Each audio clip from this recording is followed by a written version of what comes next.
여의도민족 구독자 여러분 안녕하십니까. 아니 무슨 얘기를 그렇게 맨날 하다 말아요. 진짜 이유가 뭐예요? 이스라엘을 지원하는. 미국과 이스라엘의 관계가 전혀 잘못 알려지고 있어요. 자, 그럼 먼저 생각해 봐야 될 게 뭐냐면 우리가 미국 내에 이스라엘에 대한 어떤 분위기 요거부터 설명을 좀 해줄게. 이게 중요한 관전 포인트구나 생각했던 건 부시 대통령 때문이야. 부시 대통령이 뭐라고 했냐면 이스라엘과 미국은 성경을 연대로 한 연대 이렇게 얘기를 한 거야. 종교적 맥락을 얘기를 하더라고. 내가 그 전까지만 하더라도 난 항상 경제 관점으로 세상을 볼 수밖에 없으니까 금전적인 이득이라든가 실질적인 이득이 있으니까 뭔가 관계가 있겠지.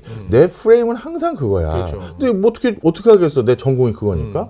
그런데 대통령이 와서 우리는 성경을 기반으로 한 연대 뭐 이런 표현을 하니까 이게 뭔 소리지? 성경을 기반으로 한 연대? 이게 단순히 미사오군가 그랬더니만 그때 그걸 말할 때 뒷 배경을 봤더니 말 그대로 목사님들이 꽤 많이 앉아 있어.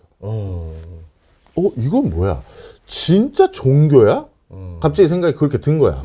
종교를 무시하는 건 아니지만 역사를 공부했던 내 입장에서는 십자군 전쟁도 실질적으로 경제적 이유가 많았고 그 다음에 뭐 이념 갈등에서도 실질적으로 경제적 이유가 많았고 나는 늘 그걸 봐왔기 때문에 이번에도 당연히 그럴 거라고 생각했는데 뒤에 쭉 앉아있는 분들이 상원원 하원원이 아니라 저 목사님들이 많이 앉아 계신 거야.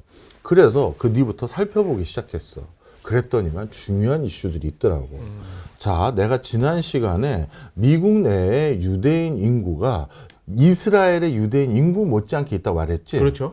그런데 미국 전체 국민에서 유대인으로 분류하는 사람의 숫자를 생각해 볼 필요가 있어. 물론 유대인이라는 건 미국 사회에서 주류 오브 주류라는 건 나도 인정해. 그러니까 그 사람의 발언들이 더 중요해질 수는 있겠지. 그렇죠. 그러나 전체적인 쪽수는 무시 못 하거든. 그렇죠. 그런데 미국 내에 있는 유대인 숫자는 미국인 중에서 2%밖에 안 돼요. 미국인 중에서 2%다. 그러면 미국 사회에서 유대인과 관련돼서 유대인을 지원한다, 지지해야 된다, 피켓 드는 사람들이 그 2%가 나와서 드는 게 아니라 다른 사람들이 들고 있어. 누구냐 하면 미국 내에 보수 성향의 복음주의 기독교파라고 하는 데가 있거든. 얘네들이 가장 보수적인 성향을 가지고 있는데 복음주의 기독교주의자들 이 사람들의 숫자가 한 22%가 돼. 미국 인구예요? 미국 안에. 이 사람들이 지금 이스라엘의 가장 강성 지지자들이야. 그러니까 오해하시면 안 되는 게 미국 내에서 가장 강성 그 이스라엘을 지원해야 된다라고 하는 사람들은 유대인이 아니라 미국인들이고 미국의 기독교인들이야. 이렇게 복음주의 미국인들 중에서 복음주의 기독교주의자들이 이스라엘을 적극적으로 지원하게 된 가장 결정적인 시점이 언제냐면 90년대. 90년대 한 30년 됐네요. 그 당시가 또 네타냐후 총리가 정치가로서 전성기를 구가했던 시절이었어.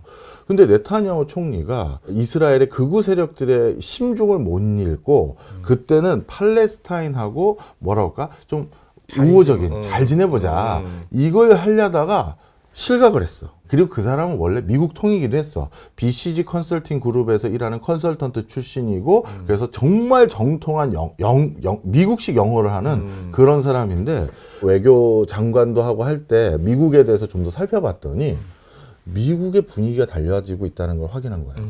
어떤 분위기냐?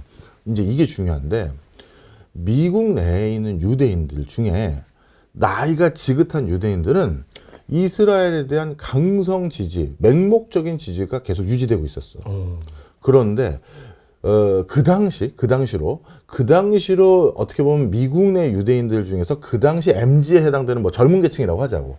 이 사람들 사이에서는 아니 이스라엘 쟤네들은 왜 팔레스타인을 저렇게 극악무도하게 억제하지? 막 핍박하지? 오히려 미국 내 유대인들이 그 인식이 높아져. 그리고 중동 지역에 있는 국가들과 왜 잘 안 지내는데 니네가 몇천 년 만에 기어 들어온 거 아니야? 같은 유대인인데도 그 생각을 갖는 사람들이 많아지기 시작했어. 그리고 심지어 자기네들도 그래도 유대인이라는 종교의식은 공고히 있는 사람들이니까 성지순례 가려고 예루살렘에 딱 갔는데 통곡의 벽에서 기도드리려면 지금도 남녀가 같이 못 드려. 그래요? 지금 이스라엘이 그래. 그러다 보니까 이건 뭐야? 그러게요. 특히 미국에서 온 사람은 더 그런 인식이 있겠지. 그렇죠. 이건 너무 구태의연하다. 그렇죠. 이런 생각을 한 거야. 구시대적이고.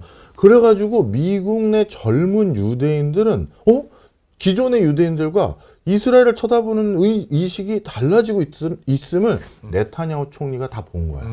그래서 어찌 보면 자신이 실각하게 된 원인도 이스라엘 내부의 극우 성향들을 제대로 심중을 못 읽었던 것도 있고, 아직 우리 이스라엘이 완벽하게 자리매김하려면 미국의 도움이 상당 기간 절실히 필요한데, 미국 내에 있는 유대인 우리 형제들이 우리를 보는 시각이 이제 좀 달라지기 시작했네? 이걸 인식했어.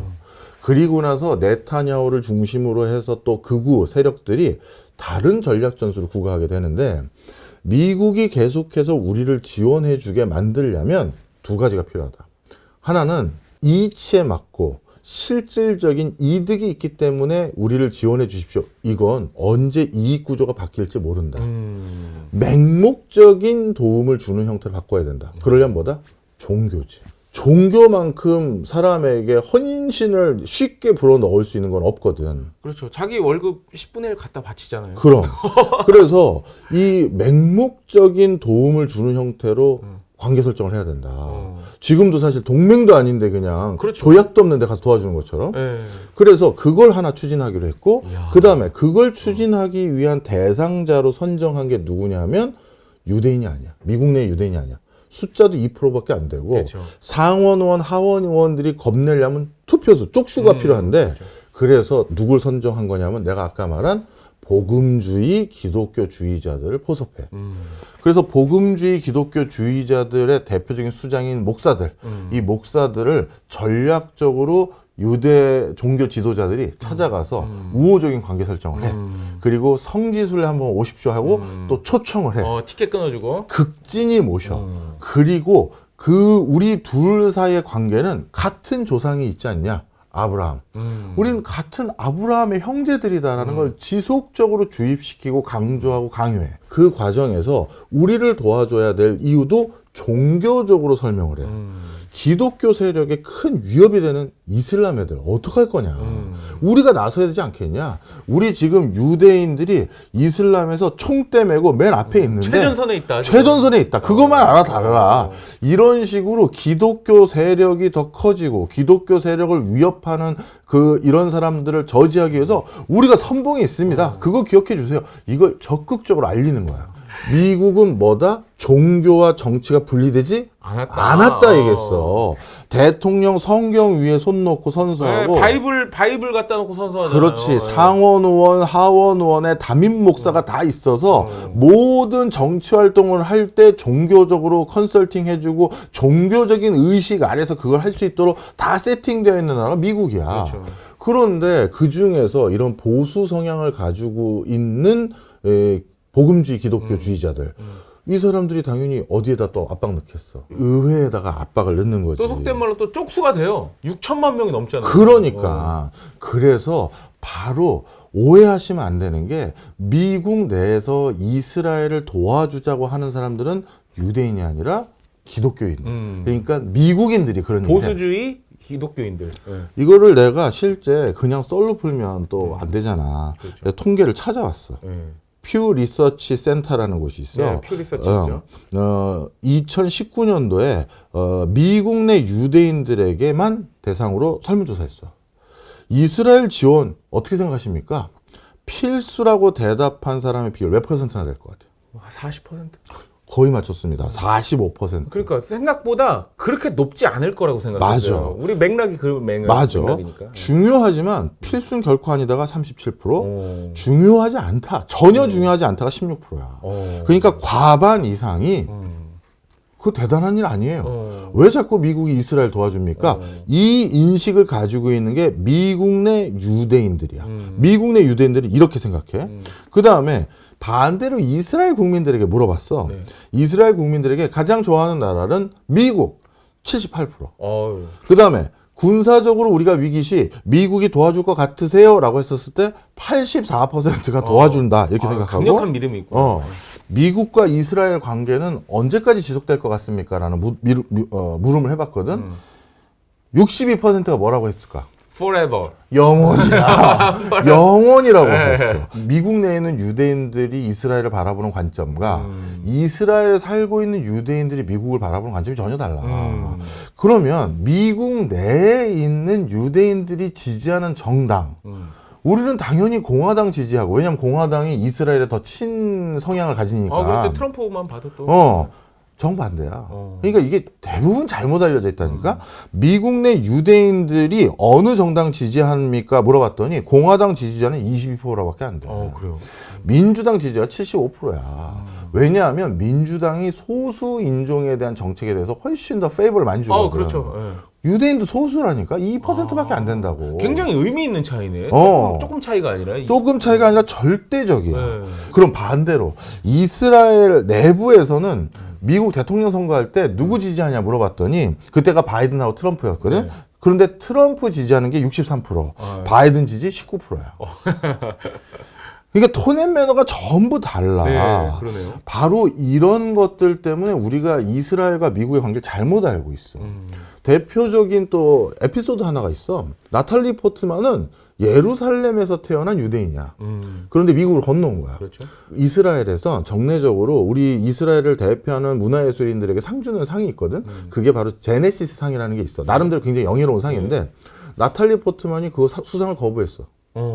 나는 이스라엘에서 하는 그 유대인들 정책에 나 절대 동의하지 않아. 그래서 거절을 했어, 수상을. 그리고 안 갔더니 그때도 이제 네타냐후를 비롯해서 쟤 뭐야? 하면서 난리가 났어. 그만큼 미국 내의 유대인들은 지금 이스라엘 내의 유대인들의 행보에 대해서 적극 찬성 안 해. 이게 굉장히 의미심장한 변화야. 네타냐후 총리, 미국의 변화를 읽었지. 그렇죠. 그런데 오바마가 대통령이 되자마자 오바마 대통령처럼 이스라엘과 사이를 적대시 직전까지 갔던 미국 대통령은 없어. 오바마를 찌를 루트가 없지. 왜? 그래도 백인 대통령이면 한 다리 건너 친구가 다 유대인이란 말이야. 그렇죠. 그러니 야, 밥 좀 먹자 해서 밥 먹다가 근데 너 난 공화당 쪽이지만 아니면 나는 뭐 정치하지만 난 기업인이지만 야, 좀 뭐 거기 그 내 주변 지인들이 그러는데 좀 너 심해. 이번에도 내가 너 정치 자금 얼마 줬는데 너 또 그럴 거야? 좀 적당히 해. 상황극 들어간 거예요, 지금. 이렇게 해서 듣는 귀가 있고 정치 자금 받는 루트가 있다고. 그렇죠. 그러다 보니까 민주당 출신의 대통령이라 하더라도 이스라엘하고의 관계 설정을 아주 극렬히 냉대할 수가 없었어. 그렇죠. 근데 오바마는 정말 인종적으로도 소수민족의 편을 더 섰던 것도 있겠지만 본인이 거기까지 올라갔을 때 그 미국의 주류 오브 주류가 뭐 큰 도움 줬겠어? 그 공고한 세력들이 아니거든. 그래서 어떻게 됐다? 오바마는 진짜 이스라엘 거의 쌩까다시피 했어. 이슬람, 유대, 그 다음에 기독교 모두의 공동 조상이야. 우린 뿌리가 같아. 다 잘 지내. 이란, 너희도 우리랑 이제 화해하자. 다 잘 지내세요. 하고 빠져나가려고 했더니 네타냐후가 깜짝 놀랐지. 이대로 나가버리면 우리 진짜 큰일 나는데, 우리 이거 밀리는데 이 걱정을 한 거야. 그때부터 네타냐후는 준비한 거야. 뭐를? 내가 중동 지역에서 미국이 절대 발을 못 빼게 하리라. 그리고 나서 마침 트럼프로 대통령이 바뀌었네. 트럼프로 대통령이 바뀌자마자 트럼프 바로 지근거리에 있는 모든 사람에게 로비 다 해서 우리가 할 거 하나씩 합니다. 자, 수도 이스라엘로 이전, 그리고 미국 대사관도 이스라엘로 이전해 주시고요. 골란공 우리 거 승인해 주시고 쭉쭉 이제 들어가는 거야. 트럼프 그거 다 승인해 줬어. 그리고 아브라함 협정에는 트럼프도 동의해. 왜냐하면 미국이 이제 거기다 돈 많이 쓰고 싶지 않거든. 그렇죠. 그래서 동의는 하는데 이스라엘이 원하는 형세대로 아브라함 협정을 바꿨어. 시아파인 이란 빼고 수니파와 이스라엘만 아브라함 협정을 맺자. 그것도 트럼프가 하고 빠져나가는 상황이야. 그런데 다시 바이든이 대통령이 됐는데 바이든은 네타냐후가 그렇게 싫어했던 다시 오바마 정책 기조로 바뀌어가려고 하네. 이스라엘과 다시 평화협정을 체결하려고 하고 막 그러고. 그러니 이스라엘이 아니라 이란하고 그랬더니 다시 네타냐후 총리는 이란하고 미국이 절대 잘 지내게 내가 안 할게. 그래서 이란에 이 사람 저격해서 다시 냉랭한 분위기 만들고 지금은 누가 봐도 그 가자지구는 과잉 진압한 거 아니야. 지금 국제사회에서 다들 그러잖아. 저기는 이제 더 이상 사람이 살 수 없는 곳으로 바뀌어버렸다. 그거 과잉 진압했고 거기서 끝이 아니었어. 이제는 어디까지 또 지금 전쟁 직전까지 가고 있어. 헤즈볼라. 네. 헤즈볼라가 계속 공습하니까 남의 땅 계속 공습하면서 좋아 들어와. 우린 전면전도 할 생각이 있어. 오바마 때부터 단단히 준비해왔고 그 뒤부터 하나하나 언젠가 우리가 빌미만 있으면 우리가 건수만 있으면 확실하게 중동에서 미국이 발 빼지 못하게 하면서 우리의 중요도를 계속 인정받겠다. 이렇게 하는 포석을 계속 하고 있는 거고 이러다 보면 이제 감정 싸움 들어가. 군인이라는 건 대부분 청년들이야. 그렇죠. 그런데 우리 아버지, 어머니, 내 여동생, 내 그 막내 동생, 그 이제 막 초등학교 들어가거나 유치원 다니고 있는 애가 전쟁통에 갑자기 전신 화상을 입었다든지 다리가 절단됐다든지 그거 보면 피가 끓죠. 피가 끓어. 그러니까 이제는 감정 싸움에 또 감정 싸움이 중첩된 거야. 전쟁이 이번만 있었던 건 아니잖아. 그렇죠. 원한에 원한이 계속 쌓이는 거잖아요. 그럼 교수님 시리아 뭐 요르단 그다음에 예멘 다 다른 국가인데 다 아랍이냐. 같은 범아랍. 그렇지. 말을 똑같은 아랍어를 쓰고 똑같은 종교를 가지고 있고 그러다 보니까 사촌이 저쪽에 시리카 때더라 누가 여기랑 결혼했대더라 이런 게 비일비재하거든. 어쩌다 보니까 국가적으로는 선이 그어져 있지 거기는 원래 부족 사회였고 그렇죠. 그리고 팔레스타인도 제가 누누이 말하지만 그거는 국가명이 아니고 민족명이 아니고 지역명이다. 그렇죠. 그러니까 충청도라는 도고 거기 사는 사람 어느 민족? 한민족. 그렇죠. 전라도에 사는 사람 한민족. 그렇죠. 경상도에 사는 한민족. 그래서 옛날에 다 아랍 민족 똑같으니까. 그래서 그건 당연히 피가 같이 끓는 거야. 그리고 사촌이든 누구든 거기 다 관계가 있고 사돈집이든 그런 관계가 있다라고 보면 돼. 자, 그래서 오늘은 미국과 이스라엘의 상황이 우리가 알고 있는 것과 전혀 다르다. 이거 꼭 기억해 주시고 그게 좀 아쉬웠어. 언론에서는 이런 얘기를 안 해주니까 그래서 무슨 마치 미국에 있는 유대인들이 주동해서 미국을 선동해서 이게 아니거든. 지금 상황이 사실 그게 아니야. 그래서 그걸 좀 말을 하려고 하고 오히려 트럼프 때는 그래서 어떻게도 했냐면 이걸 마지막으로 할게. 그러니까 트럼프는 유대인이 아니잖아. 그렇죠. 사위가 유대인이긴 하지. 네, 그렇죠. 예루살렘에 미국 대사관을 옮겨준 다음에 성지순례하는 그 관광 코스들 있지. 미국의 그 여행사들에게 관광 코스 할 때 미 대사관을 그 코스에 넣으라고 했어. 왜? 미국이 이거 승인한 거고 미국이 이스라엘의 절대적인 우방 국가라는 걸 성지순례하는 모든 사람에게 알리라고 한 게 또 트럼프야. 오늘은 여기까지.